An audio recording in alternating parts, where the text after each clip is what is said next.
बिस्मिल्लाहिर्रहमानिर्रहीम, अस्सलाम वालेकुम नाज़रीन। प्रोग्राम में आपको कहते हैं खुश आमदेद। और एशिया कप सुपर 4 का जो मुकाबला पाकिस्तान और भारत के माबैन था नाज़रीन, वो उसको कहा जाता है कि दुनिया क्रिकेट की जो सबसे बड़ी जंग थी वो नाम मेहरबा मौसम की जो है वो नजर हो चुकी है।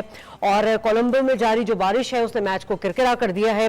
अब मैच जो है रिजर्व डे पर चला गया है। कल मैच 2:30 बजे वहीं से शुरू होगा जहां से खत्म हुआ था, यानी कि भारत ने 24.1 ओवर पर 147 रन किए थे, 2 विकेट उनकी जा चुकी थी। और दुनिया के तेज तरीन बॉलर्स के आगे जो है भारतीय ओपनर की धुआंधार बल्लेबाजी भी हमने देखी। शर्मा और गिल ने निफ सेंचुरी की। इस वक्त कोहली और राहुल क्रीज पर मौजूद है, कल वही आगाज करेंगे।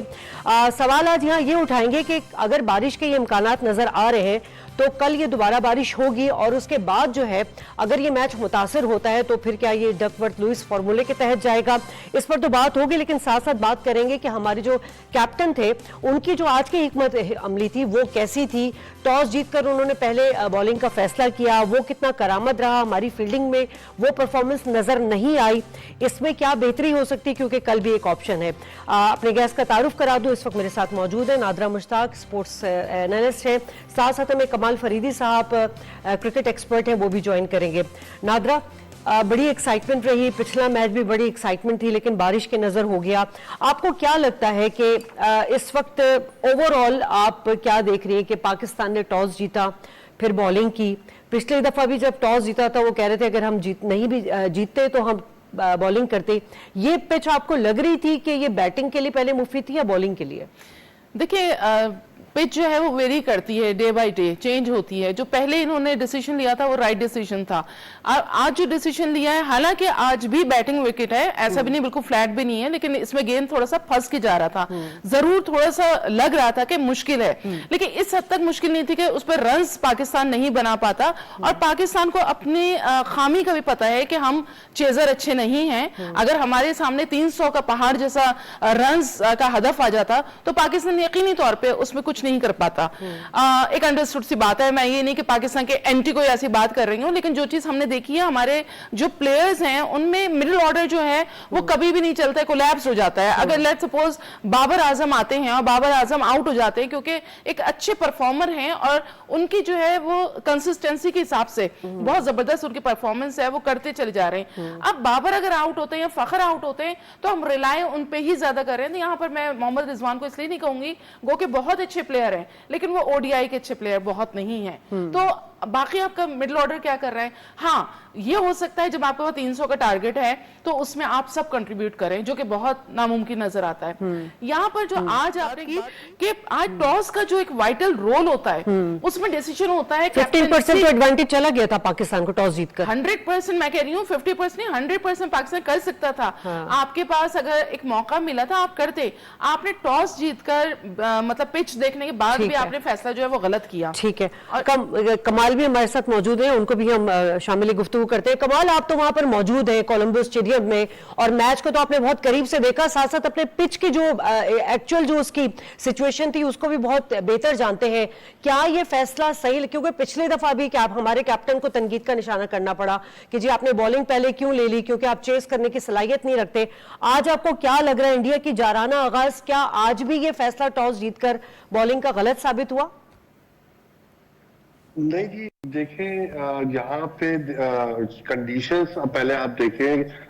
कोलंबो की कंडीशंस काफी अरसे से लोगों को पता है कि ये वेदर मॉनसून वेदर चल रहा है या वेदर में काफी ह्यूमिडिटी है, तो यहाँ पे पिचेस भी उसी तरह से रिएक्ट कर रही है।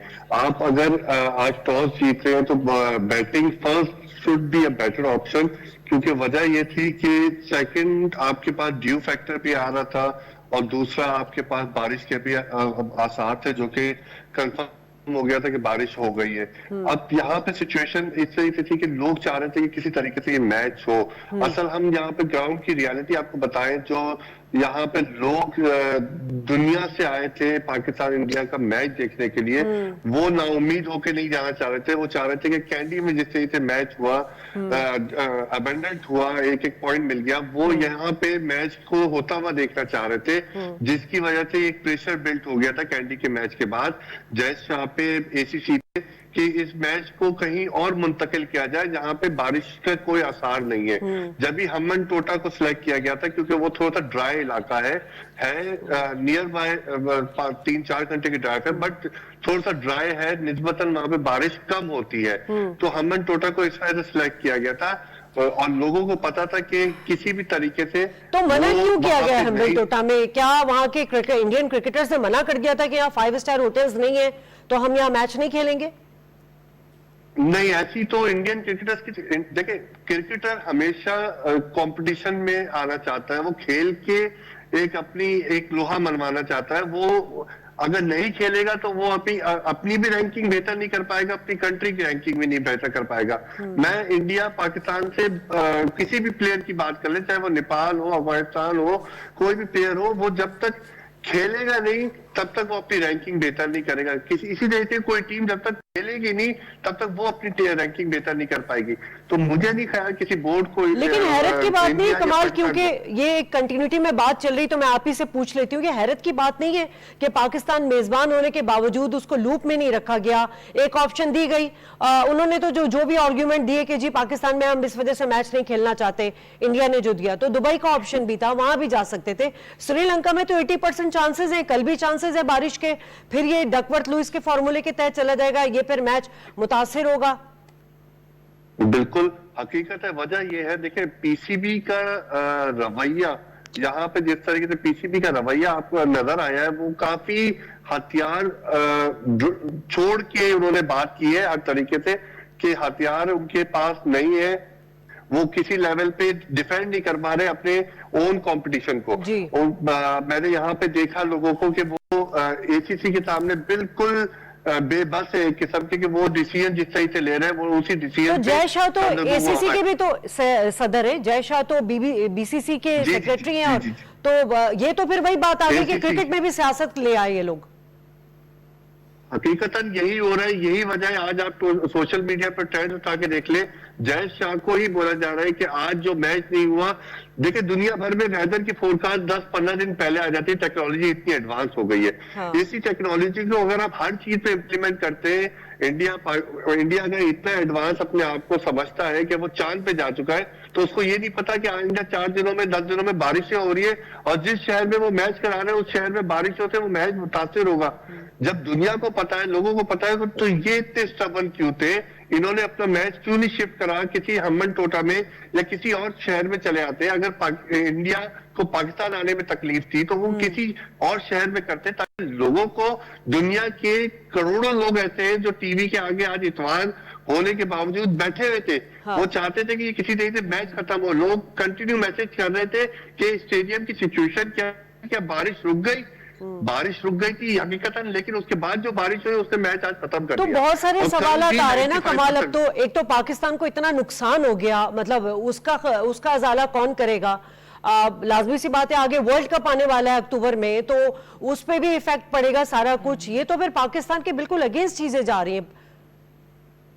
देखिए जो ये सीरीज हुई है, जो श्रीलंका सीरीज हुई है, ये मॉनसून सीजन में यहाँ पे सीरीज कराना एक बहुत ही गलत फैसला रहा है, जो कि शुरू से ही अंडरस्टूड था कि यहाँ पे बारिशें होंगी और मैचेस मुतासिर होंगे। कैंडी में भी हमने देखा सबसे बड़ा टकराव इंडिया पाकिस्तान का, फिर अगेन इंडिया पाकिस्तान कोलंबो में हुआ सेकंड एपिसोड, वो भी इसी टाइप से वॉश आउट होने के करीब है, क्योंकि कल भी हम देख रहे हैं, कल भी फोरकास्ट में 80+% बारिश है यहाँ पे। तो जब ये फोरकास्ट आपका ये बता रहा है तो हम तवक्को तो यही कर सकते हैं कि मैच हो, लेकिन मैच को अना की नजर किया गया है जय शाह की तरफ से, इंडियन क्रिकेट बोर्ड की तरफ से, कि ये मैच कहीं और मुंतकिल नहीं करवा के अवाम के जज्बात के साथ खेला गया है। यहाँ पे अवाम बड़ी ही आज नाउम्मीद होकर वापस लौटी है कि किसी तरीके से आज मैच हो जाए। कल की लोगों की टिकटें थी, वो वापस जाना चाहते, सिर्फ ये मैच देखने के लिए आए थे। यहाँ पे लोगों ने बाहर आके अपने गमों गुस्सों का इजहार किया है, बहुत ज्यादा ही गुस्सा किया है कि ये मैच हो सकता था अगर ये अना की बेसिस पे नहीं होता। ठीक है कमाल, आप बहुत शुक्रिया, आप वहाँ मौजूद थे और जो ग्राउंड रियलिटी है, जो हमारी क्रिकेट और हमारे जो प्लेयर्स हैं उनके जो मोरल हो जाते हैं, इस बारिश की वजह से कंटिन्यूटी यकीनन मोमेंटम खत्म हो जाता है। ये तमाम चीजें जो है नादरा ये एक हमारे प्लेयर्स पर, हमारी परफॉर्मेंस पर असरअंदाज होते हैं। लेकिन इसके बावजूद मैं ये बात करूंगी कि इस वक्त हमने देखा था कि नसीम जैसे मैच, क्योंकि देखिए आज हम उस टेक्निकलिटी पे बात कर लेते हैं जिसपे कल जाके हमारा मैच परफॉर्म होना है। नसीम शाह की गेंद पर गिल के 2 कैचेस ड्रॉप किए गए, फील्डर्स में हमें लग रहा था जैसे प्रेशर में आ गए फौरन, वजह क्या थी? देखिए प्रेशर फर्स्ट टाइम तो नहीं हुआ ना, फील्डिंग का तो हमारे यहाँ हमेशा से प्रॉब्लम रहा है कि पिछले मैच में नहीं था। मुझे लगता है इनके रिफ्लेक्सेस का भी बहुत ज्यादा अमल दखल है, क्योंकि आप जब उसको कनेक्ट नहीं कर पाते, सही तौर पे गेंद नहीं देख पाते, जिस तरह से वो गुजरी थी गेंद, इफ्तिखार से नहीं वो उसको ले सकते थे लेकिन उन्होंने नहीं लिया। तो मेरे ख्याल से इनको फील्डिंग पे बहुत ज्यादा तवज्जो देनी चाहिए। और मुझे याद है जब डेव वॉटमोर होते थे जो कोच थे, उन्होंने खुद ये कहा कि पाकिस्तान में फील्डिंग जो है वो इसलिए लैक करती है कि पाकिस्तान में जब एक लड़का आता है तो वो काफी पुख्ता उम्र में आके खेलता है। अगर वो बचपन से आके खेले और इनके मतलब अंडर 14 और 16 डोमेस्टिक इंफ्रास्ट्रक्चर पे बात चली जाएगी, स्कूल कॉलेज यूनिवर्सिटी लेवल पे। तो आज इसी पे मैं आना चाह रही थी कि जो स्पिनर्स ने खेला आज, जिस तरह से शादाब पिट रहे थे और शादाब जिस तरह गेंदबाजी कर रहे थे, मुझे तो लग रहा था जैसे वो इंडिया के लिए खेल रहे हैं, टू बी वेरी ऑनेस्ट। तो वो चीज जो है आपको फर्स्ट क्लास नहीं, खैर ऐसा नहीं है, ऐसा नहीं है, प्रेशर में आ गए थे वो, बिल्कुल ऐसा ही है। क्योंकि देखे ना जैसे ही हमने देखा मैच शुरू हुआ तो आफरीदी क्यों आ रहे थे? आप देखिए शाहीन आफरीदी का जो रिदम हमने पिछले मैच में देखा था, ठीक है ना, उनकी बड़ी एक इकोनॉमिकल किस्म की उनकी बॉलिंग थी। आज 3 ओवर तक वो उस रिदम में नहीं आ सके थे। तो इसका मतलब ये है कि इंडिया ने एक स्ट्रैटेजी बनाई थी और उस स्ट्रैटेजी के तहत उन्होंने गेम का आगाज किया और हम शायद पिछले ही उसमें चले गए। हमारे वही प्लेइंग 11 थे, हमारे कोई रद्दोबदल नहीं हुआ। सबसे बड़ी चीज ये नादरा कि हमारे जो अब फॉर्मेट्स आ गए, पहले जो प्लेयर्स होते थे वो सीरीज खेलते थे, वो सीरीज खेल के उसी तरह अपने आप को मतलब तैयार करते थे। अब शॉर्ट आ गई है, T20, 10-20, ODI कभी कभार बन गया ना, T20 वाला लीग्स खेलो पैसा कमाओ। अब हो गया मुतमईन नजर सिर्फ पैसा। फर्स्ट क्लास क्रिकेट में अभी जो आई है लिस्ट, उसमें बाबर आजम का जिक्र ही नहीं है। बाबर खेल ही नहीं रहे, क्यों नहीं खेल रहे? ये पूछना चाहिए पाकिस्तान क्रिकेट बोर्ड को। दूसरी बात ये कि प्लेयर्स एक बड़े उसमें गए हैं, वहां पर चेयरमैन पीसीबी का कोई काम बनता नहीं था, जो वो डगआउट में भी बैठे हुए थे, वो सॉरी उसमें एनक्लोजर में बैठे हुए थे। तो मेरा नहीं ख्याल है कि वहां जाना चाहिए। तीसरी बात जो आप कह रही हैं कि इतने ज्यादा पीसीबी ने नहीं लिया स्टैंड, वो इस वजह से कि हमारी क्रिकेट बोर्ड जो है वो एक तमाशा बनी हुई पूरी दुनिया में। आज नजम सेठी है, कल शरिया खान है, परसों इजाज भट्ट थे। इस तरह से हम बहुत ही फ्रीक्वेंटली चेंजेस लाते हैं, ठीक है। जो कि चले अब अच्छी बातें कर लेते हैं, थोड़ा इतनी नाउमीदी वाली बातें नहीं करें। हमें पता है कि बहुत सारे मामला ऐसे हैं जिनमें बेहतरी होने की कोशिश की जा रही है। अब जो परफॉर्मेंस है आज, यकीनन बाबर ने पूरे मैच की स्ट्रैटेजी देखी, अब कल के लिए क्या हिकमत अमली हो सकती है? देखिए इस तरह से बारिश हो रही है तो मुझे नहीं लगता कि कल भी मैच हो पाएगा। तो ये डीएल पे ही जाएगा और डीएल में नुकसान होता है हमेशा जो सेकंड बैटिंग कर रहा होता है, क्योंकि वो जो कैलकुलेशन है वो तो जिन्होंने बनाई है डकवर्थ लुइस ने, तो वो तो बड़ा मुश्किल कैलकुलेशन, तो उसमें पाकिस्तान को प्रॉब्लम भी हो सकता है। जैसे 24 ओवर्स में उनको 206 रन की बात हो रही थी कि वो बनाने पड़ेंगे, जो कि काफी टफ है। तो मुझे लगता है कि कल काफी पाकिस्तान को टफ टाइम मिल सकता है अगर बारिश हो गई तो। और अगर स्किप हो जाता है कल का मैच भी, फिर डकवर्थ लुइस के तहत चले जाता है, तो ये दोनों में और दोनों टीमों में क्या असर करेगा? देखिए अगर मुकम्मल बारिश हो जाती है और बिल्कुल रुक जाता है मैच, तो तब तो एक पॉइंट मिल जाएगा और पाकिस्तान ऑलरेडी मतलब टॉप 4 में है मौजूद, ठीक है। उसके बाद इंडिया के पॉइंट्स देखे जाएंगे, सही है, तो इंडिया को एक ही पॉइंट मिलेगा ऑब्वियसली। जो परसों मैच होना है उनका, ट्यूसडे को मैच होना है, या ट्यूसडे को इनका मैच है ना इंडिया का मैच जो है वो मेरे ख्याल श्रीलंका से है। हाँ, तो उसमें जाहिर सी बात है जिसके भी ज्यादा पॉइंट्स होंगे और जिससे ज्यादा मतलब रन रेट होगा उस हिसाब से वो जाएंगे। ठीक है नादरा, बहुत शुक्रिया आपका। और नाजरीन, जिस तरह एक हम देख रहे थे कि एक हैपनिंग डे था सारा दिन, बॉर्डर के इस तरफ भी बॉर्डर के उस तरफ भी बड़ी एक उम्मीदें थी और एक अच्छा मैच देखने के लिए पाकिस्तान के अवाम भी और यकीनन इंडिया के अवाम भी बहुत एक्साइटेड थे। लेकिन यकीनन मैच ने जो मजा जो है वो किरकिरा कर दिया। एक अच्छे खेल देखने की जो उम्मीद की जाती है वो उस तरह से नहीं मिली, क्योंकि मोमेंटम नहीं बना। इसमें यकीनन जो हम बात करेंगे कि भारतीय क्रिकेट बोर्ड है, उन्होंने यहाँ पर भी एक क्रिकेट में भी सियासत का एलिमेंट जो वो शामिल किया। अगर वो इसको बालाए ताक रख के सिर्फ क्रिकेट को एक खेल समझ के खेले तो यकीनन हमें अच्छा खेलने को भी मिलेगा और यकीनन जीत और हार जो है वो तो अच्छी परफॉर्मेंस पर डिपेंड करता है। तो हम होपफुल है और विश करते हैं अपनी पाकिस्तानी टीम को कि कल वो अच्छा मैच खेलें और यकीनन जब अच्छी परफॉर्मेंस देंगे तो जीत हमारा मुकद्दर होगी। ब्रेक लेंगे नाज़रीन, ब्रेक के बाद आएंगे एक बहुत ही इंपॉर्टेंट इशू जिस पर हम रोजाना की बेसिस पर बात कर रहे हैं। इस वक्त मुल्की मईशत जिस सूरत हाल का सामना है उसको देखकर जो है निगरान हुकूमत ने बड़े ही अच्छे इनिशिएटिव्स लिए हैं। वे रोजाना की बुनियादों पर इजलास और इकदाम किए जा रहे हैं। आज इसी हवाले से जो हमारी कैबिनेट है, जो हमारे वफाकी वज़ीर हैं, उन्होंने प्रेस कॉन्फ्रेंस की है। उसमें क्या किन इकदाम की बात करेंगे इस ब्रेक के बाद। हमारे साथ रहिएगा।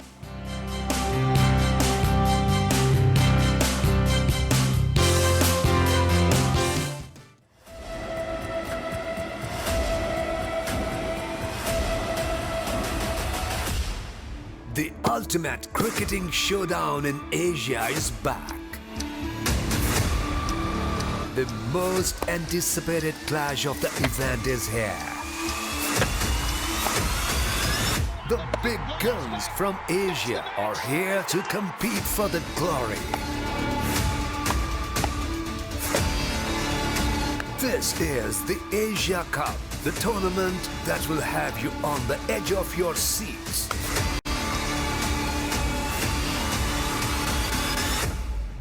Don't miss it.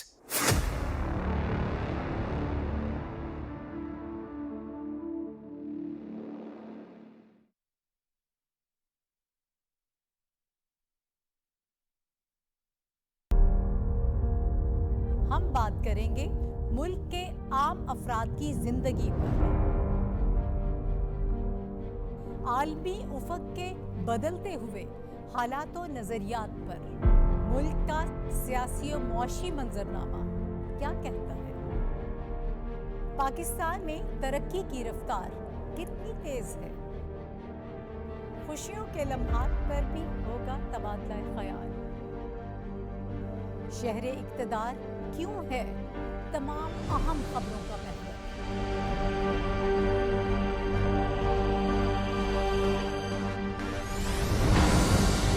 गर्द में अटे हुए तारीखी औराक पर भी होगी हमारी नजर।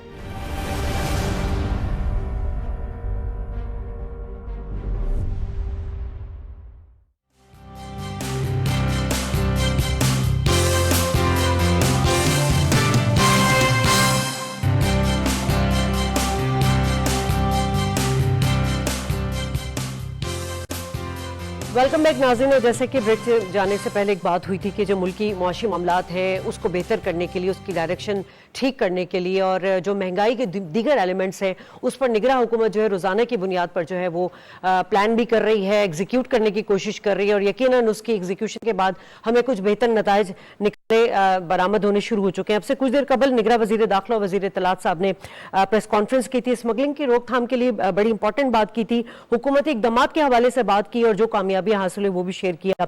और जो अफराद ज़ख़ीरा अंदोज़ी और स्मगलिंग में मुलव्विस हैं, वज़ीर दाखिला साहब ने बहुत क्लियरली एक बात की है कि इस हवाले से जीरो टॉलरेंस हम शो करेंगे और इनके खिलाफ सख्त कार्रवाई की जाएगी। एक तरह से उनको वार्न किया गया है और इसी हवाले से जो है हसास इदारों ने एक रिपोर्ट प्राइम मिनिस्टर हाउस भिजवा दिया है जिसमें 90 अफसरान और 29 सियासतदान जो है स्मगलिंग में मुलव्विस पाए गए हैं। यकीनन ये एक बहुत अच्छा इनिशिएटिव है और ये वाला काम जो है ये बहुत पहले हो जाना चाहिए था ताकि इस वक्त मुल्क की जो मुआशी सूरत हाल दगरगू ना होती। गेस्ट को तारफ करा दूं, मेरे साथ स्टूडियो में मौजूद है आबिद हुसैन साहब, सीनियर सहाफ़ी है, बहुत शुक्रिया आपका। राजा कामरान साहब मुआशी तज्ज़ियेकार हैं, आपका भी बहुत शुक्रिया। आबिद साहब, यकीनन आप भी मॉनिटर कर रहे होंगे चीज़ों को और निगरान हुकूमत की जितने इनिशिएटिव हैं, ये इसमें एक चीज़ हमें मैसेज मिल रहा है कि अगर नीयत हो तो सब कुछ मुमकिन है। मतलब आप ये देखें इतने कम दिन हुए हैं इस हुकूमत को आए हुए, लेकिन और एक हफ्ता हुआ है इन तमाम चीज़ों पे इक़दामात लेते हुए। डॉलर भी नीचे आया, ज़ख़ीरा अंदोज़ी के खिलाफ कार्रवाई भी हो रही है, स्मगलर्स को भी पकड़ा जा रहा है। क्या कहेंगे आप? जी बिस्मिल्लाहिर्रहमानिर्रहीम, बहुत शुक्रिया। देखिए, बात यह है कि जो इनिशिएटिव लिए जा रहे हैं इस दौर में, ये तो बहुत पहले हो जाना चाहिए था और हम हर चीज़ में बहुत ताख़ीर का शिकार हैं और यही वजह है कि हमारे हाथ से मामलात निकल गए और मुल्क जो है माशी तौर पर इतना ज़्यादा जो है बुरे हालात का शिकार हुआ और डिफ़ॉल्ट के करीब पहुँचा। अब देखिए, जो चीज़ें हालिया दिनों में हुई हैं जिसमें स्मगलिंग ख़ास तौर पर उसको टारगेट किया गया है, बिजली चोरों के खिलाफ भी कार्रवाई जो है वो सामने आ रही है। सवाल ये है, मैं तो ये पूछना चाहता हूँ कि अगर ये सब कुछ इस वक्त हो रहा है और उसके मुस्बत असरात सामने आना शुरू हुए हैं तो क्यों नहीं ये पहले से किया गया? नंबर एक तो सवाल ये बनता है। दूसरी बात ये है कि अगर अब भी शुरू किया गया है तो क्यों नहीं उन लोगों के खिलाफ कार्रवाई की जाती है कि जिनको कहने के बाद ये सब कुछ ठीक हो रहा है तो वही इसके जिम्मेदार भी हैं। उन लोगों को जरूर पकड़ना चाहिए। हमारे पास पूरा एक सिस्टम मौजूद है, पूरी हमारे पास ब्यूरोक्रेसी है और हमारे पास पूरा एक निज़ाम बना हुआ है और इदारे मौजूद हैं जिसमें स्मगलिंग को रोकने वाले इदारे भी हैं, करप्शन को रोकने वाले इदारे भी हैं। उन इदारों से कभी सवाल नहीं किया जाता और वो इदारे हर आने वाली हुकूमत को एक बहुत अच्छी सी एक पिक्चर दिखाते हैं कि जी हम ये कर देंगे तो ये हो जाएगा। और मुझे ये खदशा है कि ऐसा ना हो कि ये इकदाम ज़ाहिरी हों और देर पा ना हो, और मेरी दुआ है कि ये देर पा हो और मुस्तकिल मिजाजी से हो, इसलिए कि अब अगर इस तसलसल को तोड़ा गया या इसको रोका गया वक्त नहीं है फिर। तो फिर हमारे पास वक्त नहीं है बिल्कुल और हम उससे ज्यादा अब हम बर्दाश्त नहीं कर सकते। ठीक है कामरान साहब, जब पीडीएम की हुकूमत आई थी तो उन्होंने कहा कि जी हम सियासी कुर्बानी देंगे और गैर मकबूल फैसले करेंगे। चले, उनका तो एक टारगेट था कि भाई उन्होंने इलेक्शन में आना है, या पिछली पीटीआई की हुकूमत ने जो तबाही मचाई उसके लिए इकदाम करने थे। लेकिन प्राइम मिनिस्टर साहब, जो हमारे सिटिंग प्राइम मिनिस्टर साहब हैं, उनकी एक बात बहुत अच्छी लगी। उन्होंने कहा हम मकबूल नहीं होना चाहते, हम कौमी मुफाद में ऐसा काम करना चाहते हैं जो लॉन्ग टर्म पाकिस्तान को स्टेबिलिटी दे दे इकोनॉमी के हवाले से। ये सोच लेकर अगर, और उन्होंने ये भी कहा कि अब आगे जो भी हुकूमत आएगी ये उसके लिए आसानियां होंगी। जो बात आबिद साहब ने कही कि तसलसल के साथ ये चीजें जारी रहनी चाहिए, ये कितना जरूरी है सर? देखिए, पॉलिसी को तसलसल तो हम कहते हैं जरूरी रहना चाहिए, और ये जो आज हम ये इकदाम कर रहे हैं, आबिद भाई की बात दुरुस्त है। मैं भी इस बात पे कहूंगा कि देर आए दुरुस्त आए, मगर ये इकदाम बहुत पहले हो जाना चाहिए था। मगर इसमें जो हमारे पॉलिसी साल हैं माजी के, उनमें ये दिया जाता था कि जी हमारे पास चूंकि बॉर्डर एरिया में लोगों का रोजगार नहीं है, तो इस लिहाज से हमें वहां पर जो है इनको ये छूट देनी पड़ती है। तो इसके लिए ना सिर्फ आप स्मगलिंग की रोकथाम पर कोई पॉलिसी बनाएं, बल्कि जो बॉर्डर एरिया में लोग रहते हैं, आप उनके खिलाफ उनको रोजगार देने के लिए भी कोई इकदाम शुरू करें। वहां पे ज़राअत के हवाले से, पानी के हवाले से, इरिगेशन जो ज़रूरी पानी है उसके हवाले से, या वहां पे कॉटेज इंडस्ट्री के हवाले से कोई ऐसी चीजें करें जिससे उनको रोजगार भी मिले और वो इस कारोबार से बिल्कुल तौर पर हट भी सकें। तो इसको अगर तवील मुद्दती इकदाम करना होगा तो उसके लिए तो जो बिजली चोरी कर रहे थे उनका क्या रोजगार का मामला था, वो क्यों कर रहे थे? देखिए, बिजली चोरी तो हमारी 580 अरब रुपए की बिजली चोरी हो रही थी। बिजली चोरी तो देखिए हमारी एक हैबिट बन गई है। हम समझते हैं कि देखिए इसके दो पहलू हैं। एक कि हमारे पास बिजली बहुत महंगी है, हम इस बात को तस्लीम करना चाहिए। दूसरी अहम बात यह है कि पाकिस्तान में बिजली चोरी को चोरी नहीं समझा जाता, किसी भी यूटिलिटी की चोरी को चोरी नहीं समझा जाता। कहते हैं ये हमारा राइट है। आप देखिए कि कराची में कहीं पर भी या पंजाब में जहां पर भी हंगामे ज्यादा हुए हैं, वहां पर आप उठाकर देखें तो बिजली चोरी की रेशो भी बहुत ज्यादा है। सो इस हवाले से हमें अपने मामलात को देखना होगा। बिजली का शोबा हमारा ऐसा शोबा है जो कि हमारे दिफा से ज्यादा जो है उसके सर्कुलर डेट बढ़ गया है। यानी हमारा दिफा का, और अगर हम दिफा और अपने जो तरक्याती खराजात है उनको मिला लें तो उससे ज्यादा हमारा तवानाई के शोबे का सर्कुलर डेट है। इसमें देखिए, मैं आपसे एक बात कहूंगा कि हमें इसके जो लेगेसी इश्यूज हैं बिजली के शोबे के, वो भी बहुत ज्यादा हल करने की जरूरत है। हम बिजली के शोबे में अब कहने आए हैं कि जी हम प्राइवेटाइजेशन पर जा रहे हैं, तो जो पहले आपने प्राइवेटाइजेशन की हुई है उसके मसाइल पहले हल करें। जो आपने सऊदी से इन्वेस्टमेंट लेने जा रहे हैं, कतरियों से इन्वेस्टमेंट लेने जा रहे हैं, मुत्तहिदा अरब अमारात से इन्वेस्टमेंट लेने इस हवाले से आज स्टेटमेंट आया कि हमें उनके कंसर्न भी दूर करने होंगे। जो इन्वेस्टर्स आ रहे हैं ना, इन्वेस्टर्स की बात करूं जो हमारे पास पहले से इन्वेस्टर्स मौजूद हैं, जैसे पीटीसीएल की है हमारे पास, अभी तक उसके 800 मिलियन का मामला हमने हल नहीं किया। इस हुकूमत को चाहिए वो सॉल्व करे। जैसे के इलेक्ट्रिक के इश्यूज हैं, शाहिद खान अब्बासी की क़यादत में एक कमेटी बनी, उसने बहुत हद तक काम किया। अब उस काम को कहां तक पहुंचा इसको ये भी तो बताएं। अगर उन्होंने फैसले करने हैं, देखिए ये जो बॉटल नेक्स है ना इन्वेस्टर्स के लिए, अगर हम हल नहीं करेंगे, जो हमारे एग्जिस्टिंग इन्वेस्टर्स हैं, अलजमाया ग्रुप है या पीटीसीएल में एतसलात ग्रुप है या दीगर हमारे इन्वेस्टर्स हैं जो हमारे पास आके इन्वेस्टमेंट कर चुके हैं, जो प्राइवेट सेक्टर में भी है, जिन्होंने निजकारी भी की है, उनको जब तक हम एक रूम नहीं देंगे तो वो हमारे जो है आगे सफीर बनेंगे। अगर हम उनके मसाइल को हल कर देंगे तो जिन मुल्कों से हम इन्वेस्टमेंट लाना चाह रहे हैं उनके इन्वेस्टर्स को हम सहूलत देंगे, तो वो आगे जाकर हमें अपने मुल्कों में कहेंगे कि पाकिस्तान में मुनाफा भी अच्छा है और गवर्नमेंट की फैसिलिटेशन भी अच्छी है। ठीक है आबिद साहब, पहले तो हमें अपना किबला दुरुस्त करने की जरूरत है। कामरान साहब ने कहा कि बिजली चोरी अपना हक समझने लगे हम। ये मेंटालिटी ये कल्चर हमें चेंज करने की जरूरत है। मतलब अगर एक आम आदमी समझता है कि बिजली चोरी मेरा हक है, तो जी 772 करेंसी डीलर जो है वो हवाला हुंडी कर रहे थे, ठीक है। 2 अरब 80 करोड़ का तेल जो है वो स्मगल किया जा रहा था। 29 सियासतदान इसमें मुलव्विस हैं, 90 अफसरान इसमें मुलव्विस हैं। मतलब आज अकबर बुगटी साहब ने ये बात की है, सरफराज बुगटी साहब ने ये बात की है कि शर्म तो आनी चाहिए ना कहीं ना कहीं।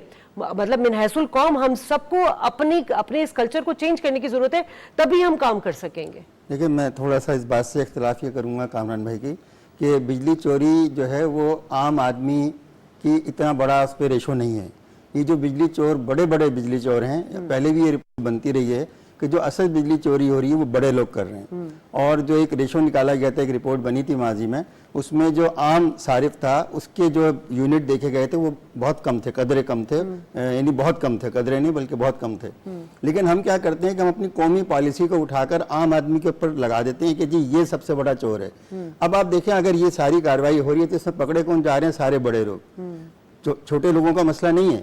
छोटे लोगों के साथ मसला ये किया हुआ है, जो गवर्नमेंट इससे पहले भी रही हैं और इस गवर्नमेंट को इसको ठीक करना चाहिए कि हम बड़े लोगों की चोरी का सारा जो मलबा डाल देते हैं अवाम के ऊपर डाल देते हैं और बेचारी अवाम भुगतती है। अब देखिए, मैं आज ही की आपको बात बताता हूँ कि दाल मांस जो है उसमें 80 रुपए फी किलो आज इजाफा हुआ है। 80 रुपए फी किलो। आप मुझे बताइए कि क्या हमारे जो इदारे हैं कंसर्न, वो क्या सारे फारिग बैठे में? क्या किसी दाल की 1 किलो के ऊपर 80 रुपए बढ़ सकते हैं दाल माश पर?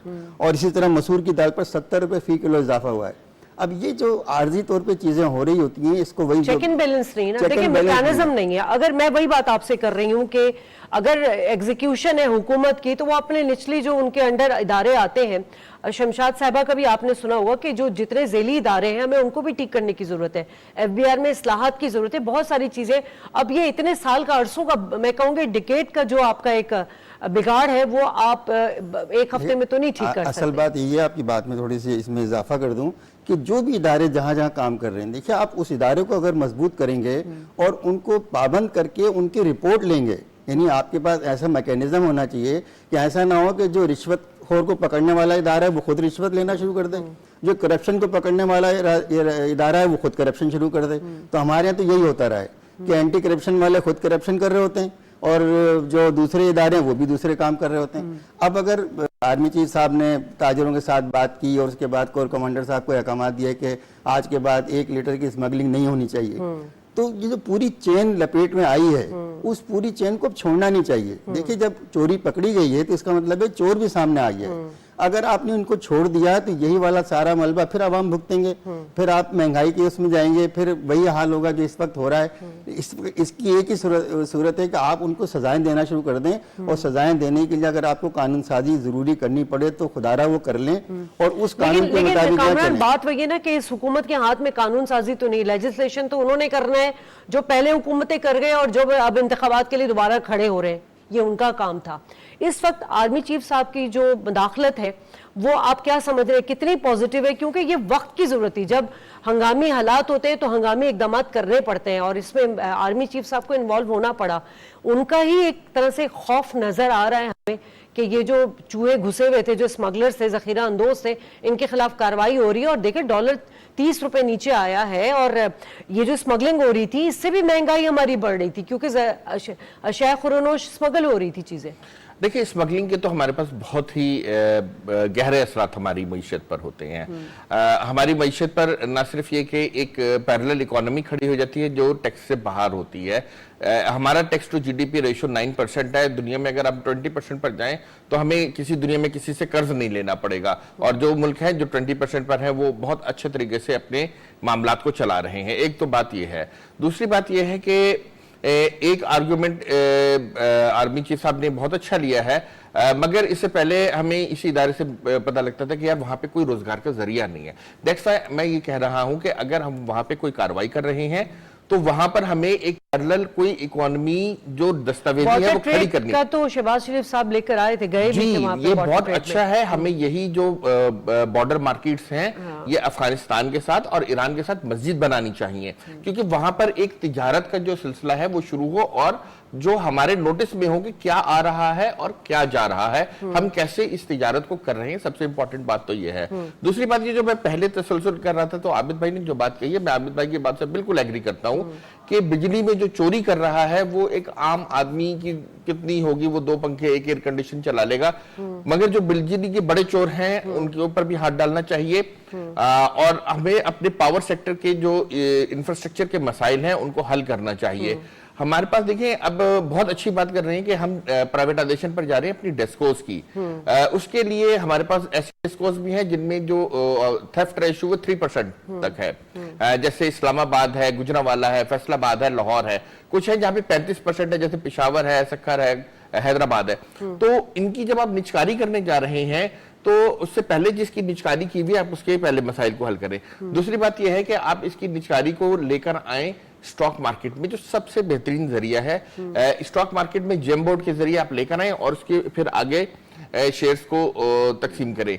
मगर मैं एक बात देखता हूं कि अगर इसकी निचकारी करने जाते हैं इन कंपनियों की, तो पाकिस्तान में इस वक्त जो सरमायाकारों की सूरत हाल है, हमारे जो ताजिर और सनतकार हैं वो इस काबिल नहीं है कि वो इतनी बड़ी और इतनी ह्यूज कंपनियों को चला सकें।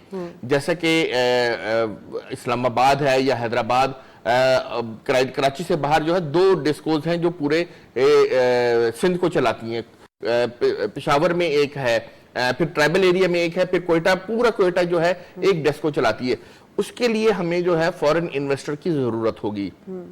जब हम फॉरेन इन्वेस्टर, फॉरेन एक्सपर्टीज लाएंगे तो उसके लिए हमें देखना होगा कि देखिए 2016 से शंघाई इलेक्ट्रिक हमारे दरवाजे पर बैठा हुआ है कि भाई मुझे के इलेक्ट्रिक के शेयर्स खरीदने दो। ये 2 प्राइवेट कंपनियों की ट्रांजैक्शन है, हम वही नहीं होने दे रहे। अब जबकि हमारे पास कराची में के इलेक्ट्रिक मौजूद है, उसको हम नेशनल ग्रिड से जो है इलेक्ट्रिसिटी दे रहे हैं। सर ये के इलेक्ट्रिक हो गया, आईपीपीज हो गया, ये सब तो अपने अपने मुफादात के लिए देखिए सब अपने, देखिए जो बिजनेस करने आता है ना उसका मकसद कारोबार होता है और वो मुनाफा कमाने आता है, उसका मफाद होता है तो वो काम करता है, मफाद के बगैर कोई काम नहीं करेगा। तो जब ये आ रहे हैं, आप उनकी जो भी लीगल मामलात हैं, भाई मुझे आप बताएं, आप 2000 मेगावाट कराची को बिजली दे रहे हैं तो उसके साथ आप सेल्स परचेज एग्रीमेंट क्यों नहीं करते, पावर परचेज एग्रीमेंट क्यों नहीं करते? ये मसाइल जो है ना, जो लीगल मसाइल अटके हुए हैं, बुक्स के क्लीन करने के मसाइल अटके हुए हैं सरमायाकारों के, आप वो क्लीन करके यानी कि एक बिल्कुल क्लियर कट पॉलिसी दें, उससे आपकी इन्वेस्टमेंट बढ़ेगी। आपको अगर डिस्कोज में इन्वेस्टमेंट लानी है तो अपने जो लिगेसी मसाइल हैं इस सेक्टर के वो हल करने होंगे। जो चोरी के खिलाफ अभी इकदाम हो रहे हैं, देखिए ये वन ऑफ है सोल्यूशन। इसके बाद आपके पास ऐसी वहां पर क़यादत होनी चाहिए जिसकी अकाउंटेबिलिटी हो कि अगर चोरी बढ़ी तो तुम्हारी तनख्वाह कटेगी। करें उसके ऐसा आपके पास लॉ नहीं है, आप अपने ब्यूरोक्रेसी का और अपनी सरकारी मुलाजिम के साथ ये काम कर नहीं सकते।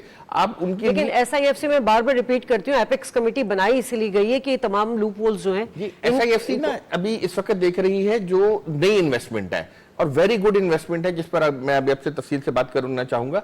मगर उनके जो है लिगेसी मसाइल अगर हल करेंगे ना, तो वो लोग जाकर जब एतसलात वाले, अल जमाया ग्रुप वाले और दीगर जो हमारे इन्वेस्टर्स हैं जाके अपने अपनी चैम्बर्स में बैठेंगे, अपने अपने मुल्कों में बैठेंगे, तो वो फिर पाकिस्तान के बारे में बताएंगे कि हमारे मसाइल हल हो गए और पाकिस्तान एक लिक्विडेटिव मार्केट है जहां से आप इन्वेस्टमेंट करके मुनाफा कमा सकते हैं। देखिए जो भी इन्वेस्ट करेगा उसका अल्टीमेट जो हदफ है वो मुनाफा कमाना है, ठीक है। यहाँ पे कोई चैरिटी के लिए नहीं आया, यहाँ पे कोई फ्री लंच के लिए नहीं आया। SIFC ने जो इस वक्त शोबे उठाए हैं वो बहुत अच्छे शोबे हैं। इंफॉर्मेशन टेक्नोलॉजी, एग्रीकल्चर, जिसकी हमारे पास बहुत अच्छी जो है सपोर्ट मौजूद है। हमारे पास अब गवर्नर सिंध ने एक बड़ा प्रोग्राम इनिशिएटिव लिया है। आज एक सियासी जमात इस्लामी ने कोई 1 लाख बच्चों का टेस्ट लिया, जिनको हम अपना ह्यूमन रिसोर्स तैयार कर रहे हैं इंफॉर्मेशन टेक्नोलॉजी के लिए। That is very good initiative. इसके साथ साथ एग्रीकल्चर में आर्मी ने कहा कि जी हम इसको लाते हैं। मैं बहुत अच्छे आपके साथ कई प्रोग्राम में कह चुका हूं, हमें अपनी जो ज़राअत है उसको इंडस्ट्रियलाइज करना होगा, मैकेनाइज्ड ज़राअत पर जाना होगा, हमें बारदाना की ज़खीरा अंदोजी से निकलना होगा। इसी तरह से कानकनी का शोबा है। आज तक हमारे पास जो है ये माइनिंग का शोबा तरक्की नहीं कर सका। upgraded पाकिस्तान नहीं के है। पास 6,000 अरब डॉलर का जी सरमाया जमीनों में 6 मौजूद ट्रिलियन है, डॉलर, बिल्कुल। ठीक है, हम उसको इस्तेमाल ही नहीं कर रहे। थर का कोल हमने निकाल लिया है भाई, हमारे जो कोल पावर प्लांट है उसके लिए हमने एक रेलवे लाइन बनानी है, अगर वो हम रेलवे लाइन बना ले तो हम उसको इस्तेमाल कर सकते हैं। तो हमें इन बॉटल नेक से निकलना होगा, हमारे जो मामला बॉटल नेक में फंसे हुए, SIFC को एक लॉन्ग टर्म, एक हॉलिस्टिक एक पिक्चर जो है और ठीक है। स्ट्रेटेजिक माइंडसेट तवील मुद्दती जो मंसूबे हैं, लॉन्ग टर्म पॉलिसी जिस पे बात की जा रही है, SIFC मुझे लगता है कि यही एक बहुत बड़ा प्लान है जो कि हम बात कर चुके हैं कि CPEC के पैरेलल भी है, गेम चेंजर भी हो सकता है, लेकिन साथ साथ मैक्रो इकोनॉमिक पॉलिसीज की भी जरूरत है। और वजीर खजाना साहिबा ने ये बात भी की है, जैसे आपके ECC हो गया, एक्निक हो गया, ये तमाम ज़िली इदारे जो है इनको आपको मतलब एक ज़िली कमेटियों की शक्ल देनी चाहिए, ताकि वो जो बात कर रहे हैं ना कि हमें ये बॉटल नेक से निकल के अब इन रास्तों पर ये फार्मूले अपनाने चाहिए ताकि हम उस तक पर जा सके। आबिद साहब जी बिल्कुल सही है। मैं हमेशा ये बात कहता रहता हूँ कि देखिए कोई चीज़ नई तो हमें करनी ही है, लेकिन जो चीज़ मौजूद है, और जैसा अभी कामरान ने भी कह रहे थे कि जो हमारी रुकावटें हैं उसकी वजह से हमारा पूरा जो सिस्टम एक बना हुआ है वो सारा रुका हुआ है। इसलिए पहले तो उन रुकावटों को दूर करके उन चीज़ों को गो थ्रू किया जाए जो किसी भी वजह से रुकी हुई हैं। इसलिए कि उसके लिए किसी कानून साजी की जरूरत नहीं है, कानून मौजूद है, सिर्फ उनको आसानियां पैदा करके देनी है। जब आप आसानियां पैदा करके देंगे तो काम खुद ब खुद ठीक हो जाएंगे। और जो आपने अभी बात की है कि छोटे पैमाने पर ये सारी चीज़ें होनी चाहिए, तो ये इनिशिएटिव पहले भी लिए जाते रहे कि बैंकों से कहा गया कि आप लोगों को सॉफ्ट लोन दें ताकि लोगों का जो स्टैंडर्ड ऑफ लिविंग है वो थोड़ा सा बेहतर हो जाए। कुछ बैंकों ने शुरू किया, बहुत अच्छा रहा, उसके बाद लोगों का कुछ जैसे बांग्लादेश में ग्रामीण बैंक की मिसाल दी जाती है, तो उसने लोगों को अपने पैरों पर खड़ा करने के लिए, एंटरप्रेन्योर के लिए बहुत कुछ काम किया। हमारे यहाँ हमारे जो बैंक हैं, हमारी बदकिस्मती ये है कि वो पॉलिसी शुरू करके और फिर डर के पीछे हट जाते हैं। हालांकि अगर ये जो कर्जों का जो हमारे यहाँ बड़े बड़े लोग कर्जे लेकर खा गए और मुल्क से भाग भी गए बहुत सारे लोग, तो अगर यहाँ पर छोटे लोगों को कर्जे दिए जाएं, छोटी इंडस्ट्री को जो है वो बूस्ट दिया जाए, तो बहुत सारी जो है इम्कानात पैदा हो जाएंगे। अभी जो IT का एक इनकलाब हम नज़र आ रहा है कि अल्लाह करेगा हमारे नौजवान बहुत तेज़ी से जानिब आ रहे हैं और उनकी समझ में ये बात आ गई है कि अब IT की वजह से वो बहुत सारा काम कर सकते हैं और बहुत सारे पैसे कमा सकते हैं और फॉरेन करेंसी में कमा सकते हैं। तो ये रुझान इतना अच्छा है कि इसके असरात अब 1 से 1.5 साल 2 साल में आना शुरू हो जाएंगे। ठीक है। और अगर ये जो हमारी पॉलिसियां बन रही हैं, ये कतई नज़र इसके कि इलेक्शन जल्दी होते हैं या बाद में होते हैं या जो भी ये चीज़ें तय करेगा इलेक्शन कमीशन और हुकूमत मिलकर, उससे हटकर इस कमेटियों को इतना अच्छा और इतना मजबूत होना चाहिए कि किसी का मुहासबा कर सकें और पूछ सकें कि आपके इदारे में ये काम क्यों नहीं हो रहा। देखिए प्राइवेट इदारों की मिसाल हमारे सामने है, हमारे पास मोबाइल कंपनियां 3 4 5 आ गई, सब मुनाफे में हैं। ये सारी क्यों है? इसलिए कि वहाँ पे एक एहतसाब का निज़ाम है। अभी बिल्कुल सही बात कह रहे थे कामरान साहब कि मुतल्लिका इदारों को जिम्मेदार करें कि अगर गड़बड़ होती है तो आप इसके जिम्मेदार हैं। हमारे यहाँ जो सरकारी मुलाजिम है, जो मुल्क की जो इस हालत को हम पहुंचे इसलिए पहुंचे कि आपने सरकारी मुलाजिम को इतना तहफ़्फ़ुज़ दे दिया मुलाजमत का कि एक दफ़ा उसने जब अपॉइंटमेंट लेटर ले लिया तो उसने कहा मुझे कोई नहीं निकाल सकता। अगर चीफ सेक्रेटरी जो है वो अपने चपरासी को ना निकाल सके उसकी किसी गलत बात पर, तो फिर किस बात का चीफ सेक्रेटरी? तो हमारे यहाँ ये होता है सियासी बुनियाद पर फैसले होते हैं, ट्रांसफर ज़्यादा कर दिया बस। कल जब वफाकी वज़रा की ने इजलास किया था और प्रेस कॉन्फ्रेंस हुई थी तो उसमें उन्होंने कहा था हम नई मार्केट्स को भी तलाश कर रहे हैं। उन्होंने यूरोपीय यूनियन में ट्रेड की भी बात की। टेक्सटाइल हमारा एक ऐसा अच्छा शोबा था जिसकी एक्सपोर्ट हमारे यूरोपीय यूनियन में और अमेरिका में बहुत ज़्यादा थी, और इस वक्त अनफॉर्चुनेटली जो हालात रहे, इंपोर्ट बंद हो गई, हमारी एक्सपोर्ट अच्छी नहीं थी। 30 अरब डॉलर जो हमारी एक्सपोर्ट सुकड़ गई थी। अब ये जो हम नई मंडियों की तरफ देख रहे हैं उसमें जैसे लुक अफ्रीका की बात की जा रही है या यूरोपीय यूनियन की बात की जा रही है, उसके लिए क्या स्ट्रैटेजी होनी चाहिए? देखिए उसके लिए स्ट्रैटेजी CPEC है। चाइना के मिनिस्टर से मिले, उनका कहना था कि चाइना अब हाई ग्रोथ रेट से हाई टेक ग्रोथ रेट की तरफ जाना चाहता है। तो चाइना अपनी बेशुमार इंडस्ट्री जो है उसको रीलोकेट कर रहा है, जिसमें उसने 2 मराकज़ को चुना है, एक वियतनाम और ताइवान है, जहां से वो फार ईस्ट के लिए जो मुल्क हैं उनके लिए अपनी लो एंड इंडस्ट्री को फोकस कर रहा है। दूसरा उसने पाकिस्तान का CPEC चुना है।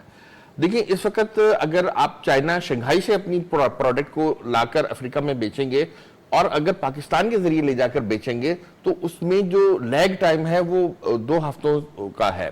यानी शंघाई 2 हफ्ते के फासले पर है।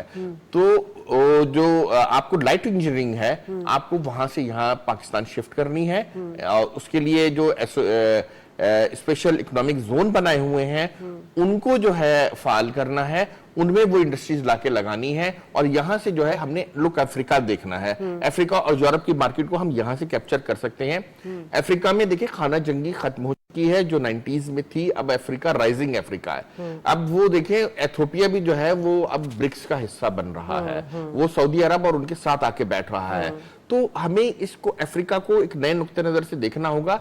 चीन की लाइट इंजीनियरिंग की सनत को हमें अपने पास लाना होगा और यहां से उसको अफ्रीका ले जाना होगा प्रोडक्ट्स को। तो इस तरह से हमारे पास एक नई मंडी जो है आ जाएगी। सिर्फ हमें टेक्सटाइल पे इन्हिसार नहीं करना होगा। इसके लिए भी सबसे अहम बात यह है कि हम जो चाइनीज इन्वेस्टर्स हैं उनके साथ काम करें। दूसरी अहम बात यह कि अगर हम ये अपने इकोनॉमिक जोन बनाते हैं तो उससे हमारे बिजली का मसला भी हल होगा, क्योंकि इस वक्त हम 17 रुपए फी यूनिट जो है कैपेसिटी चार्जेस दे रहे हैं। जब हम ये इंडस्ट्रीज लगाएंगे तो हमारे वो पावर प्लांट जिनसे हमारा टेक एंड पे का एग्रीमेंट है, वो पावर प्लांट्स चलना शुरू कर देंगे और उनकी बिजली जो है इस इंडस्ट्री में खपेगी। ये न सिर्फ ये कि हमें टेक और पे के जो 17 रुपए फी यूनिट हम दे रहे हैं वो मुंतकिल हो जाएंगे, बल्कि ये जो पावर प्लांट चलेंगे और इससे जो इंडस्ट्री चलेगी उससे जो हमारी इकोनॉमी को फायदा होगा वो बहुत ज्यादा होगा। तो हमें बहुत तेजी से सीपेक पर अपना काम करना चाहिए।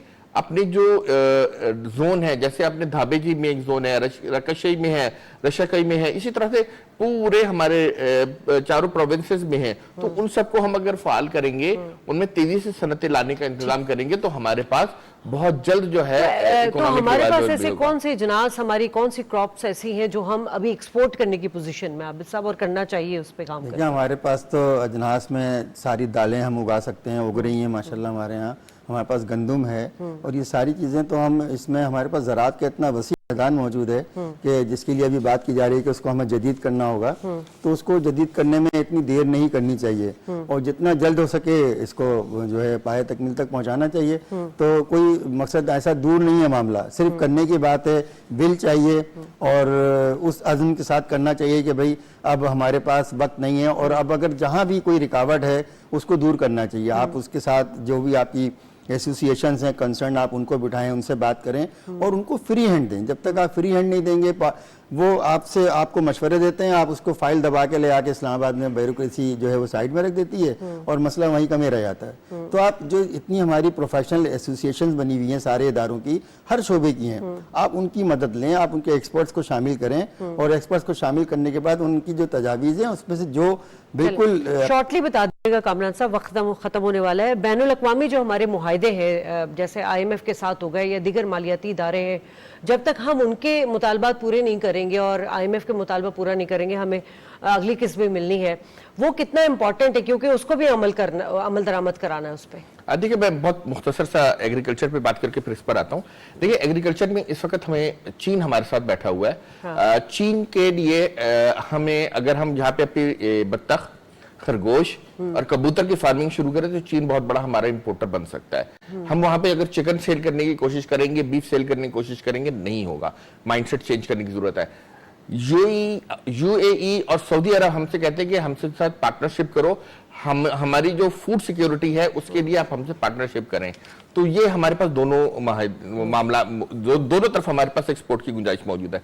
जहां आपने बात की IMF की और दीगर मालियाती कि हम दुनिया में रह रहे हैं, इस दुनिया में तमाम जो भी मुआहदे हमने किए हैं वो हमें पूरे करने हैं, क्योंकि अगर हमने मुआहदों की पासदारी नहीं की और मुआहदों पर अमल दरामद ना किया और अपनी मईशत में इस्लाहात ना की तो हम फिर बहुत पीछे रह जाएंगे। ठीक है, बहुत शुक्रिया आप दोनों मेहमानों का। प्रोग्राम का वक्त खत्म हुआ नाज़रीन। यकीनन चैलेंजेस बहुत सारे हैं इन हाउस भी और हमारे बॉर्डर्स पर भी। आज ही ISPR का स्टेटमेंट आया है, हमने दहशतगर्दों के ठिकाने पे हमला किया है, ये भी एक चैलेंज हमारे लिए, मुल्क की मईशत को भी कभी एक चैलेंज हमारे सामने। यकीनन हम सबको मिलकर मिन हैसुल कौम इस तमाम चीज़ों से पाकिस्तान को निकालना होगा, क्योंकि ये जो जंग है ये किसी स्मगलर, किसी ज़ख़ीरा अंदोज के या किसी अफसरान या किसी सियासतदान के खिलाफ नहीं, बल्कि ये एक सिस्टम के खिलाफ एक जंग है। लेकिन यकीन इस बात पर है कि if there is a will there is a way. Program से इजाज़त, अल्लाह ने के बाद।